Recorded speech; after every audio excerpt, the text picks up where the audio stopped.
Salut tout le monde, salut les monégasques, bienvenue pour un nouveau débrief. Alors on va parler de la 23e journée de Ligue 1 et le match difficile dans notre série de matchs actuellement, le déplacement à Lens. Alors comme je vous le rappelle, Monaco est sur courant alternatif cette saison, enfin surtout en 2024. On fait vraiment une année 2024 assez catastrophique où on arrive à aller chercher des points là où on ne nous attend pas. Dans les matchs faciles, on n'y arrive pas, on perd des points. On a un podium à aller chercher, on a un mal fou à atteindre nos objectifs en ayant quand même des problèmes récurrents, des matchs qui se ressemblent et des manques de concentration, etc. Donc Monaco va pas bien, mais Monaco est là, malgré tout, au niveau comptable, au niveau de la course à l'Europe, avec des équipes comme Nice, Lille, Lens, Rennes, etc., enfin, qui ont du mal à suivre le rythme du Paris Saint-Germain. Donc bref, il y a un coup à jouer au niveau du podium. Monaco est dans la course, mais Monaco perd extrêmement difficile à trouver de la stabilité, et donc on n'arrive pas à dominer ce podium. Donc bref, on avait perdu contre Toulouse la semaine dernière, alors qu'on avait gagné contre Nice 2 semaines avant. Donc vous voyez, c'est les montagnes russes en perpétuelle constance. Donc on n'y arrive pas, on y arrive, et là on avait un vrai souci parce qu'on avait perdu 3 points contre Toulouse et on enchaînait Lens et Paris Saint-Germain. Donc autant dire qu'on s'attendait, vu le niveau, à 0 points sur 6, et donc le déplacement à Lens, on s'attendait un petit peu à une révolte, à un grand match parce que c'est à l'extérieur, parce que Monaco a l'air plus motivé à l'extérieur qu'à la maison, et pour ce faire on avait un contexte assez défavorable parce qu'on avait énormément d'absents. Toujours énormément d'absents. 8 absents encore aujourd'hui. Des blessures, des suspendus, des arrêts de longue durée. Donc il y avait Caio Henrique Mbolo pas là. Suspendu Kerrer et Akliouche. Blessé Vanderson, Diatta, Jacobs. Et je dois en oublier. Il y avait beaucoup d'absents. Donc je trouve qu'on a une infirmerie qui est remplie, des suspendus qui sont remplis, et ça explique un petit peu la saison assez catastrophique, parce que Adi Hütter est obligé de bricoler à chaque fois, et on n'a aucune constance dans un 11 de départ, en sachant qu'on a une saison sans Europe et sans Coupe de France. Donc bref, du bricolage, il fallait s'adapter, encore une fois, avec quand même un retour important, celui de Singo. Donc on attendait un petit peu la composition, on n'a pas été très surpris par le 11 de départ, sauf dans les buts. Alors là, Adi Hütter nous enlève Keun.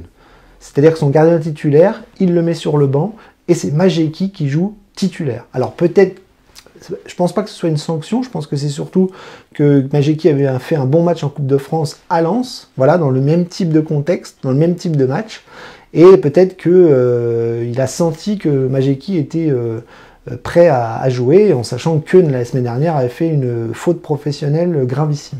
Bref, c'est pas très important. Moi, avant le match, je me suis dit que Keun, Majeki, de toute façon, quand vous avez une équipe qui défend pas bien, c'est le même problème. Et on va voir que cet après-midi, ça a été un peu le même souci. Donc bref, Majeki dans les buts, sinon c'était Maripan Salisu derrière, donc retour à une défense à 4, avec Singo arrière droit et Ouattara arrière gauche. On n'avait pas le choix parce que Jacobs était blessé. On n'a plus de latéraux, donc on bricole comme on peut. Milieu de terrain, Zakaria Fofana, ça bougeait pas. Golovin, Minamino, milieu de terrain. Et une attaque à 2 avec Balogun et Ben Yedder. Donc ça, j'ai trouvé que c'était une bonne idée, parce que la philosophie d'Hütter, c'est celle-là, hein, c'est tout pour l'attaque, et il faut absolument gagner des points. Donc, bref, résumons, on a gagné. Ça a été extrêmement difficile. Ça a été... allez, globalement, on a revu le même Monaco que depuis le début de saison, un Monaco à 2 visages. Un Monaco qui commence bien, qui finit mal, un Monaco qui ne sait pas défendre, un Monaco qui marque des buts comme par miracle, avec des performances individuelles fortes. Là, je pense à Minamino, on va y revenir. Mais Monaco a gagné. Donc voilà, Monaco est sur courant alternatif. Monaco gagne, Monaco perd, Monaco gagne, Monaco perd. Et c'est chiant. C'est chiant de ne pas avoir une constance, parce que je vous l'ai dit, on a des gros soucis de suspension et de blessures.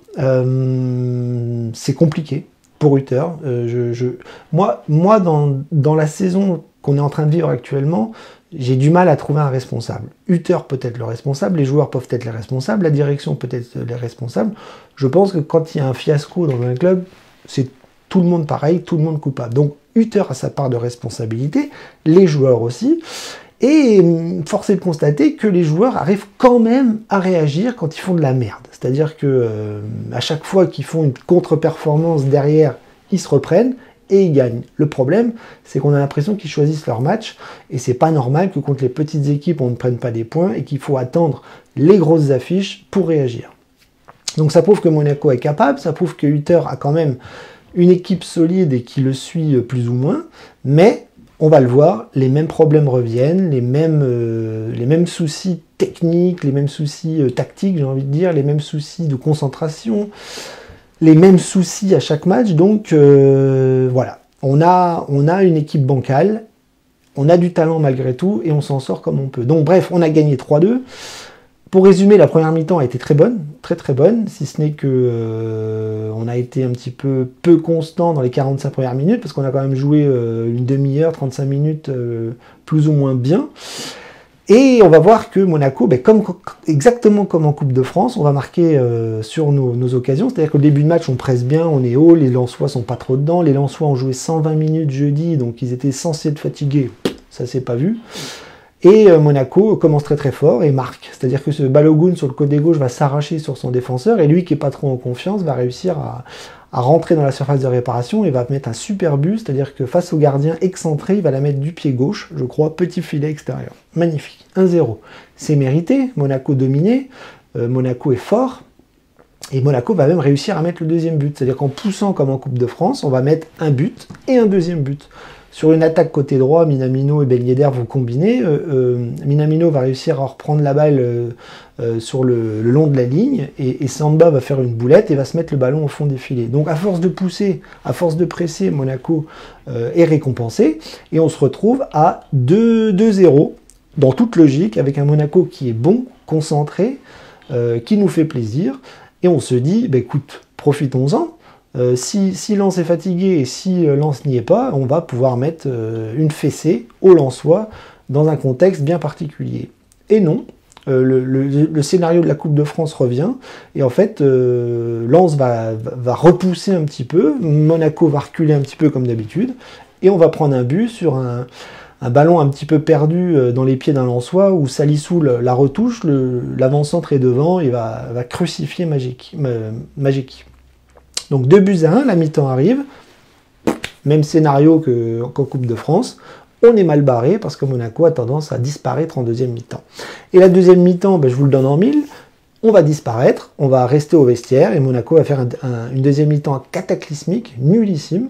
On va reculer, on va pas réussir à jouer les contre-attaques correctement, on aura quelques occasions ici et là, mais Lens va pousser comme ils peuvent avec un public extraordinaire.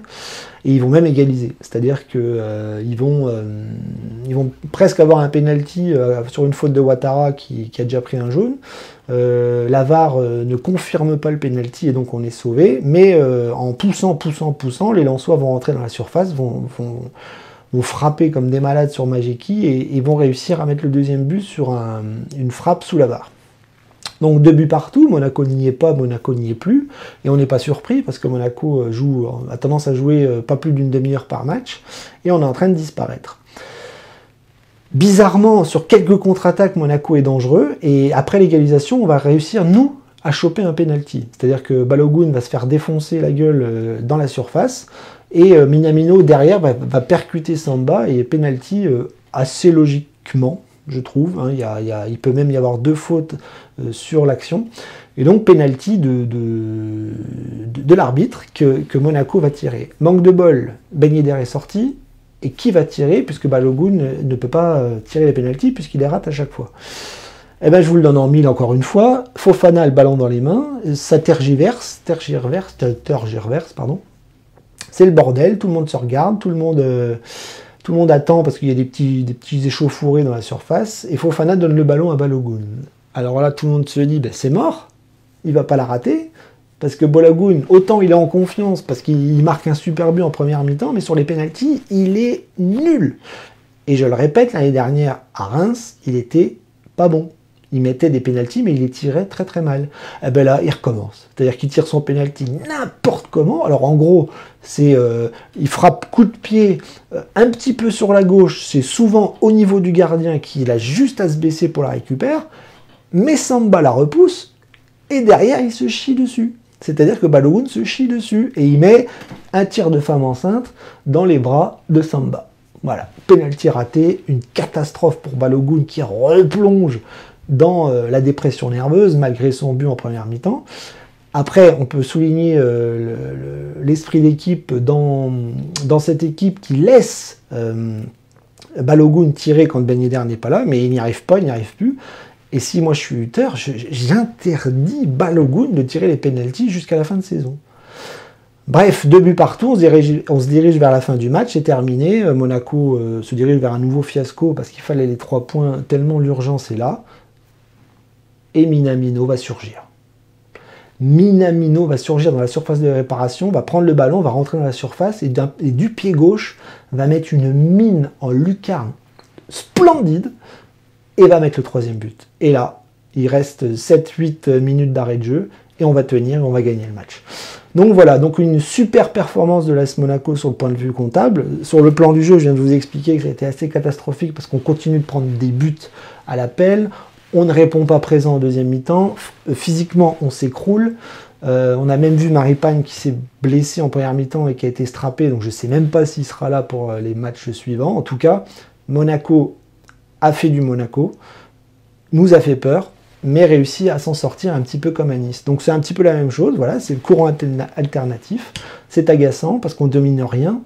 Mais on marque des buts. Donc quand on marque des buts, on en prend aussi. Et souvent, quand on en met 3, ça suffit pour gagner le match, ce qui s'est passé aujourd'hui.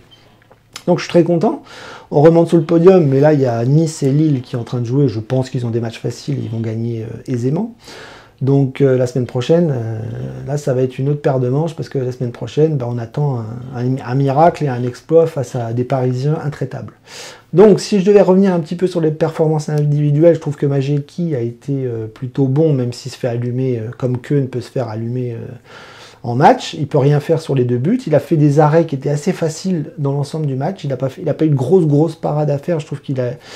Les Lensois ont mal tiré dans les occasions franches qu'ils ont eues, donc il a eu un match plutôt facile. Et j'ai du mal à jauger Majeki là-dessus par rapport à Keun. Voilà. Pour moi, ça se vaut. Et j'ai pas vraiment de titulaire à part entière. Derrière, j'ai bien aimé le retour de Singo parce qu'on a besoin de lui, puisqu'il est très très fort, mentalement il est très fort, techniquement il est très fort, il impose quelque chose, et on a besoin de lui de par sa polyvalence, un petit peu comme Kerrer. Et bien sûr, Kerrer n'était pas là aujourd'hui avec Akliouche. Et donc j'ai bien aimé le match de Singo, j'ai bien aimé aussi le match de Ouattara, malgré qu'il soit sorti en deuxième mi-temps, parce qu'il avait pris un jaune et qu'on n'a plus d'arrière gauche. Diop est rentré à sa place, ça m'a fait flipper. Après, défenseur central... Bon, la défense centrale a été plutôt bonne. J'ai bien aimé le match de Salissou. Maripane, j'ai bien aimé aussi, même si il est de plus en plus lent, de plus en plus en difficulté quand ça va vite. Donc j'ai vraiment du mal avec Maripane et je pense que ça va être comme ça jusqu'à son départ.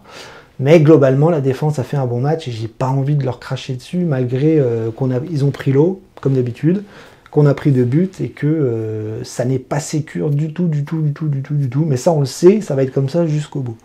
Milieu de terrain, j'ai bien aimé le match de Fofana et Zakaria, même si Fofana a perdu beaucoup de ballons, notamment dans des passes faciles, des changements d'aile ou des contre-attaques rapides, il fait n'importe quoi.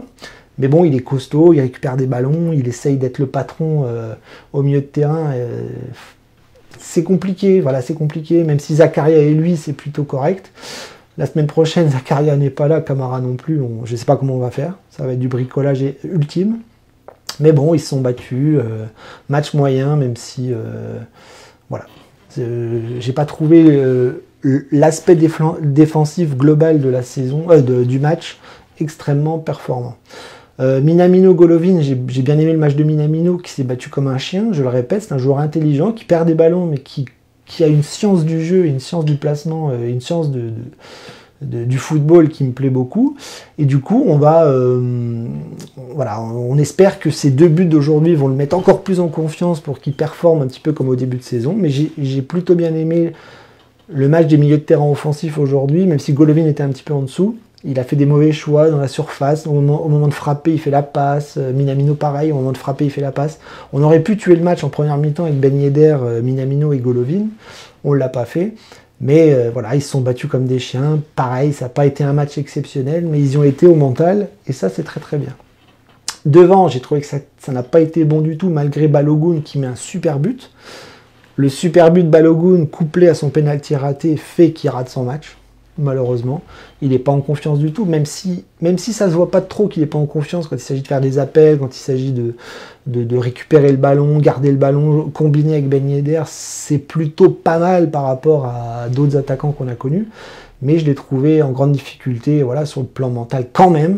Voilà, il est plus à 100%. Son penalty le fait replonger dans la crise. Et Ben Yedder, j'ai pas trop aimé son match non plus parce que je l'ai trouvé un peu lent, un peu serré physiquement.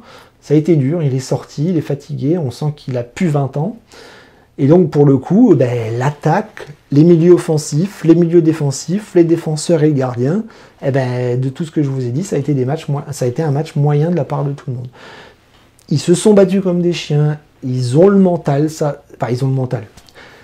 Ils n'ont pas le mental quand il s'agit de prendre des buts, mais ils ont le mental pour aller chercher la victoire. Donc voilà, c'est le courant alternatif, c'est les montagnes russes. On a un club russe, on fait les montagnes russes. Bref, voilà, un match compliqué, mais une belle issue à la fin. On prend. C'est ce genre de match qu'il faut aller gagner, même si on sait qu'on peut très bien perdre contre Metz chez nous la semaine d'après, ou Clermont, ou Montpellier, ou je sais pas quoi. Et donc maintenant, on va attendre la semaine prochaine, parce que vendredi soir, on a un choc au Stade Louis II. Alors déjà, on n'est pas bon au Stade Louis II. On joue le Paris Saint-Germain qui est intraitable. Mbappé qui marche sur l'eau. Logiquement, on va prendre une fessée la semaine prochaine. Donc je ne sais même pas quelle équipe on va pouvoir mettre en place avec les blessés, les suspendus qui continuent. On est dans une merde pas possible quand il s'agit de bricoler. Donc la semaine prochaine, on part avec un seul milieu de terrain. Je ne sais pas. Hutter va devoir travailler toute la semaine pour mettre en place un système en fonction des joueurs qui lui restent. Et maintenant, on va espérer qu'on... Moi, honnêtement, si on fait match nul la semaine prochaine contre le PSG, je serais extrêmement heureux. Voilà. Mais je ne nous vois pas gagner. Donc voilà, je suis dans une période un peu défaitiste, un peu pessimiste, je suis d'accord. Mais Monaco est a trop de problèmes et trop instable pour pouvoir espérer une victoire face au PSG avec des absents de marque. Voilà. Mais on n'y est pas, on verra ce qu'on va faire au Stade Louis II, ce sera un match gala. Peut-être que le PSG aura la tête au match retour contre la Real, mais ça, j'en suis pas sûr. En tout cas, on va profiter de la victoire aujourd'hui parce que ça fait un bien fou, comme contre Nice. Maintenant, si on déchante la semaine prochaine, voilà, tout sera à refaire. Et on va surtout attendre le résultat des autres, là, les Lillois, les Niçois, les Brestois, qui eux performent, gagnent, dominent. Et nous font mal quand il s'agit de la course au podium. Daguemonegou, je vous laisse là-dessus et rendez-vous contre Paris vendredi soir.